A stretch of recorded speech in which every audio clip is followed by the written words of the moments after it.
conquer death, you only have to die.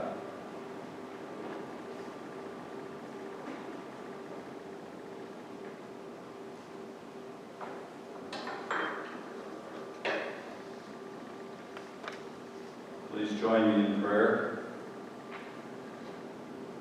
Jesus, on that last Thursday, weeping in the garden alone, asked for a different path. In the depths of fear, asking turns to pleading. He is in all points tempted as we are, as he seeks the will of God. A man of sorrows, acquainted with grief. And then it is Jesus in chains, taken where he does not want to go. During that long, restless night in captivity, sleep escapes him as he thinks about his hands, his feet, the frailty of this human body of ours, how we bleed. A man of sorrows, acquainted with grief. Brought before judges with power of life and death, there is no justice here for him, and he does not look for it. He knows the path he is walking. They slap him, call him a blasphemer, stripped and whipped, mocked and spat upon. He is despised and rejected. A man of sorrows, acquainted with grief. Carrying his own implement of execution, a heavy beam resting on shredded shoulders. The uphill climb to Golgotha is too much, and he falls. A stranger picks up his burden for him, and on they go. The many people who are following, they see him stretched out naked on the ground. Each blow of the hammer reflected in the flinching of his whole body. The humiliation of us all is upon him. A man of sorrows, acquainted with grief. Jesus looks in the eyes of the men bent over him, saying, "Father, forgive them. They don't know what they are doing." But the soldiers know what they are doing. They have done this before, many times. They hoist him up, his whole weight hanging on his feet, his hands. All this to the sound of jeering from the crowd, the taunting of the chief priests and scribes. He saves others. He cannot save himself. He trusts in God. Let God deliver him now. A man of sorrows, acquainted with grief. Hour passes hour with the drip, drip of blood and the rising agony of muscles cramping, the struggle to breathe. The sky grows dark. In the fog of pain, he sees his mother and the women who supported him watching, along with the disciple that he loves. Words are spoken, gasped out. A man of sorrows, acquainted with grief. Jesus bows his head, breathes his last, and gives up his spirit.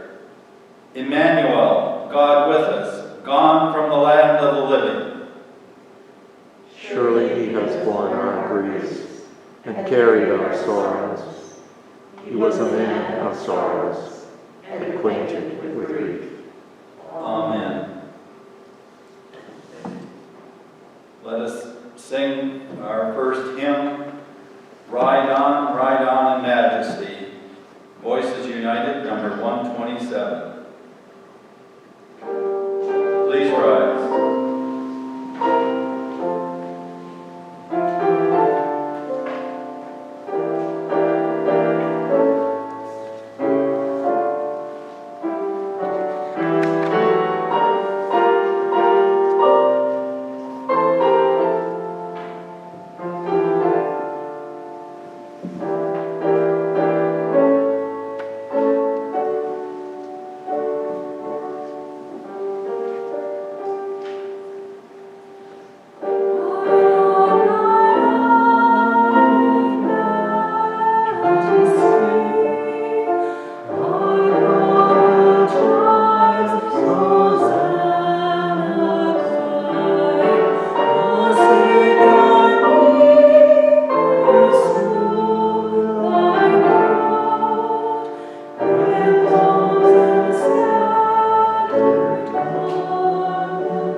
The teacher is arrested like a thief in the night.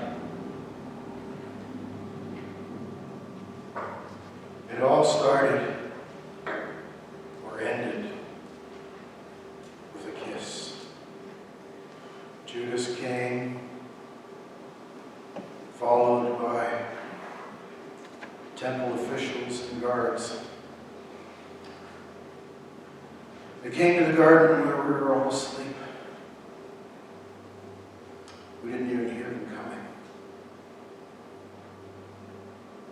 Our eyes groggily opened as we heard Jesus say to Judas, "Must you betray me with a kiss?" At that, we all jumped up as the guards drew their swords, ready for a fight. Peter, he was never really known to think things through. He pulled out his dagger and he cut off the ear of one of the temple servants. Jesus literally jumped in between them, saying to Peter, "Put away your sword." And then he healed the young man's ear. Mind you, we didn't see that by this point because we took the moment of chaos to run. To run like sheep who have met a pack of wolves. Did we run?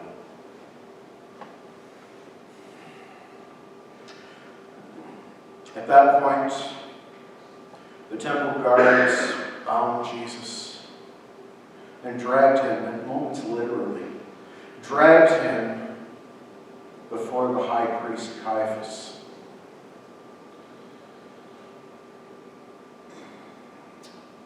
The trial was a farce, kangaroo court. But it had to be done, and done quickly. "Jesus of Nazareth," they said, "did you say that you could destroy our temple and in 3 days raise it again?" He said nothing. No response. 2 witnesses, for that's what's required by our law, tried to pin some blame on him, but the stories were inconsistent. So finally, Caiaphas, the high priest, out of frustration said, "Do you say that you are the Son of God?" Jesus slowly raised his head, looked right at him with haunted eyes, and said, "You say that I am." Well, at that, all you know what broke loose.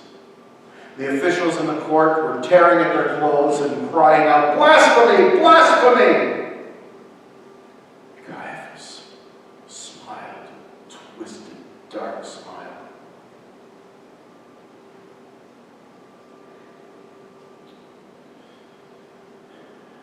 And then addressed the court, saying, "And how shall we deal with blasphemy?" The court cried out as one voice, "Death!"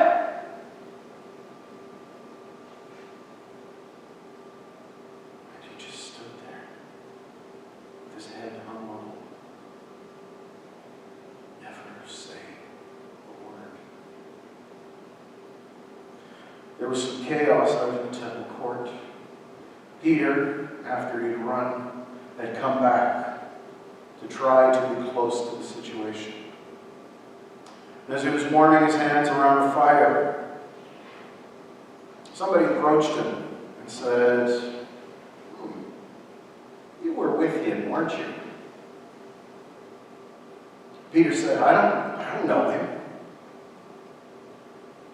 A servant girl said, "No, I'm pretty sure I saw you with him." Peter cried out again, "I said I don't know him." And a third said, "You're a Galilean. You are with him." Peter just lost it and shouted out, "I don't know him!" At that moment, just as Jesus said would happen, the cock crowed. And he walked away with tears filling his eyes.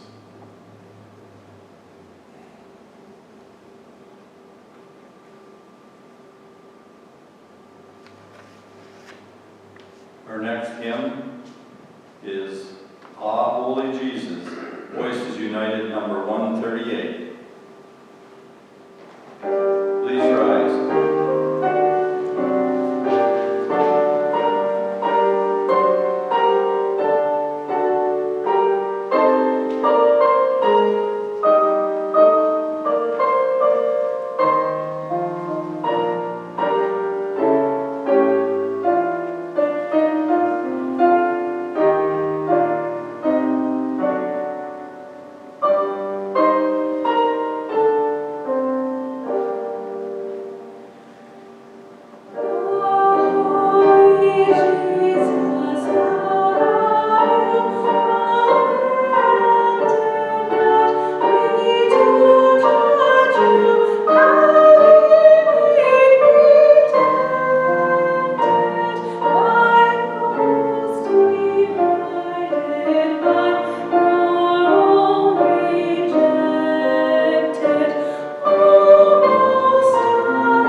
Where justice fails, suffering prevails.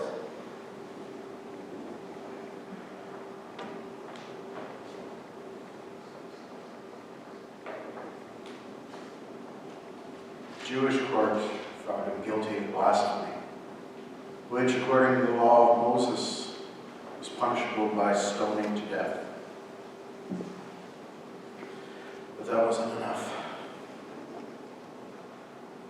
The high priest wanted the Romans to deal with it. So they took him before Pontius Pilate,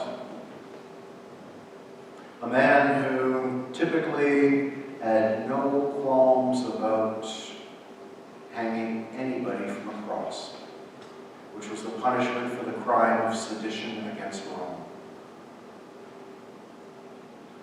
Something was a little different this day. And so Pilate started questioning Jesus first. Why are you here?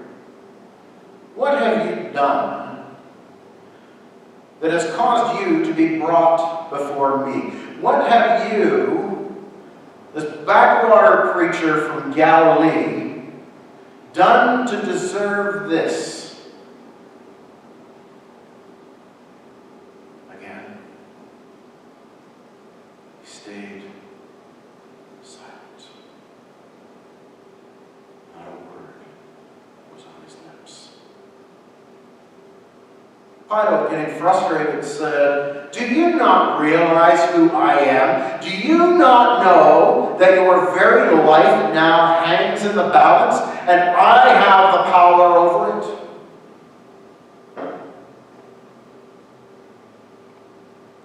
Jesus just shook his head, which baffled Pilate. So he turned to the temple court members. "Why have you brought this man before me?" And they said, "He is guilty of claiming to be the Son of God, to be the King of Israel." "Ha!" scoffed Pilate. "This is your king?" And the crowd started shouting out, "No, we have no king but Caesar." Pilate said, "I see no fault in this man." And the crowd again shouted, "Caesar is king."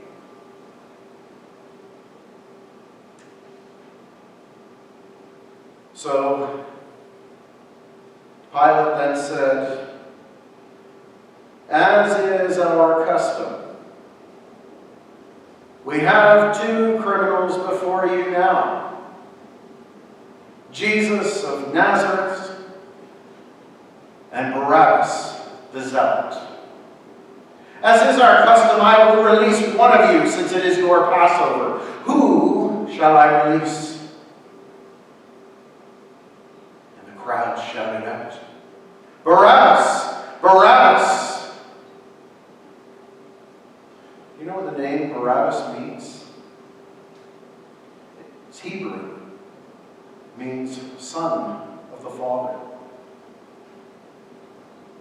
Pilate gave the crowd the choice to release the one named the Son of the Father, or to release the true Son of God who would bring them salvation. Guess who they chose? They shouted out, "Give us Barabbas!" And Pilate said, "Well then, what shall I do with your king, Jesus of Nazareth? What shall I do with the Galilean?" And they shouted out, "Crucify him! Crucify him!" He said, "But I find no fault in him." They shouted louder, "Crucify him!"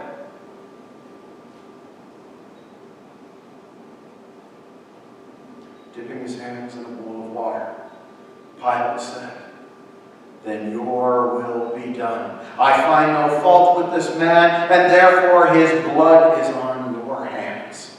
And they shouted out more, "Crucify! Crucify! Crucify!" And so the soldiers unshackled Barabbas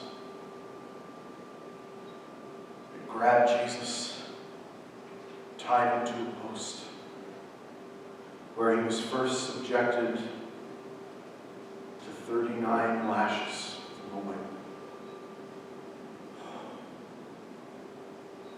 If you've never heard the sound of a cracking whip hitting flesh, trust me, my friends, you don't want to.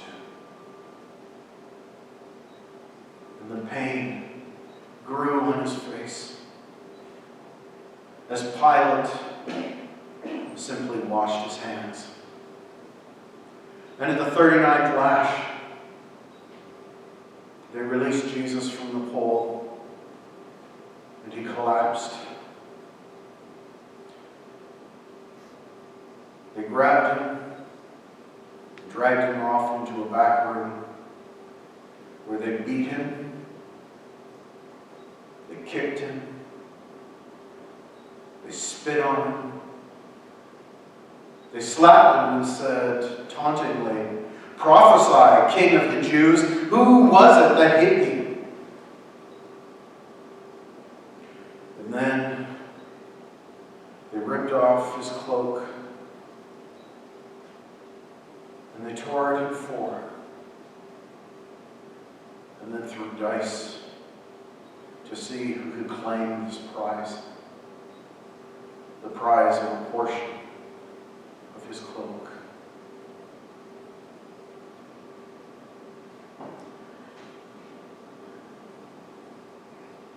And then it was time to take this spectacle to a hill called Golgotha, the place of the skull. So they forced him up, beaten, bruised, bloodied. And they placed his cross upon his shoulders, and they marched a slow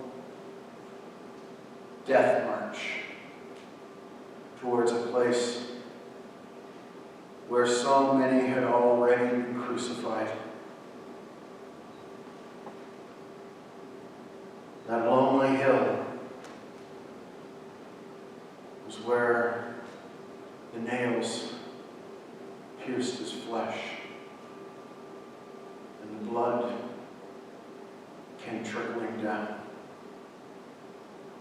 and the crowd taunted and laughed.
Like a common criminal, the Son of God suffers for us.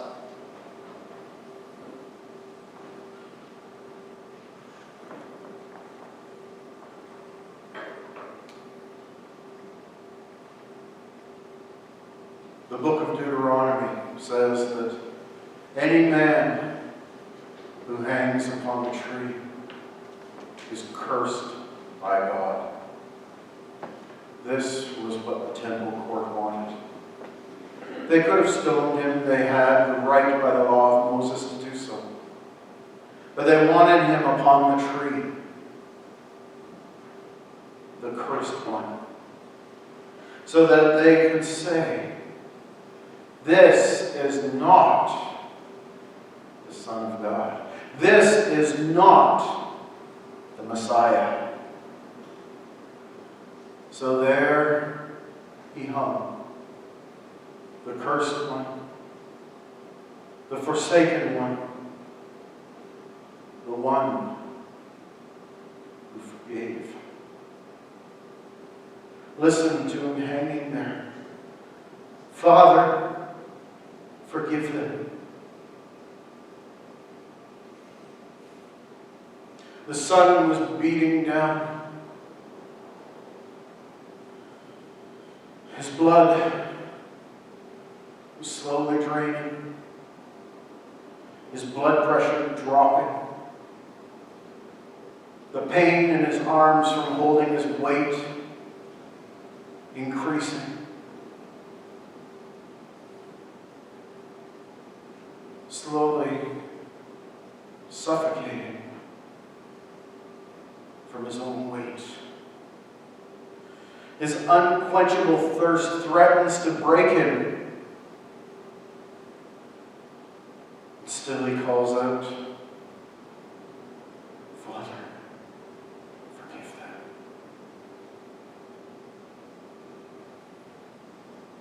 The crowd gathers around the cross.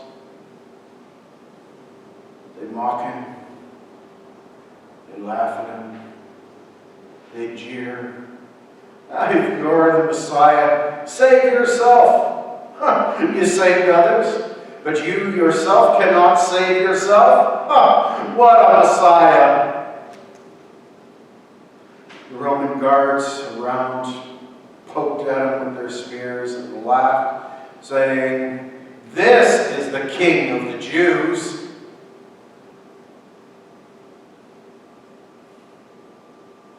And his pain I cannot imagine, grew and grew and grew. And he cries out, Father, forgive them. There he hangs, wondering why. Why has his Father forgotten him? Why has it come to this? There he dies, crying out, Father, forgive them, for they don't know what they do. Father, forgive them.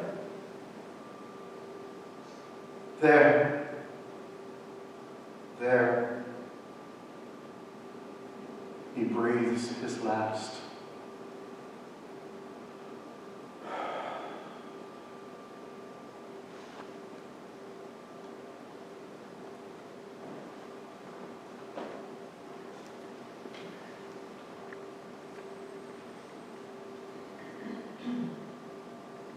Hear him cry, Father, why have you forgotten me?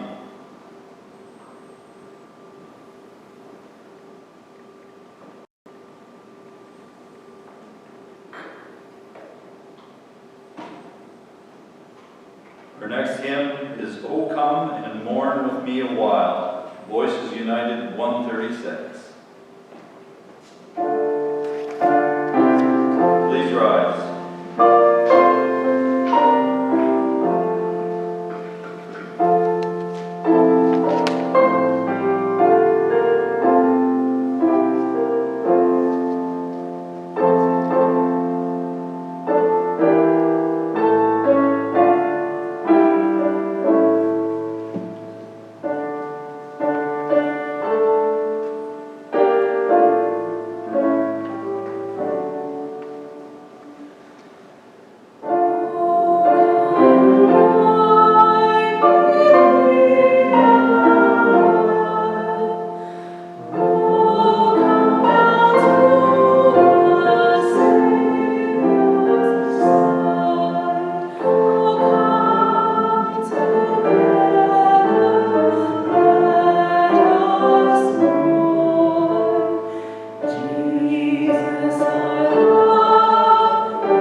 must be faced by us all.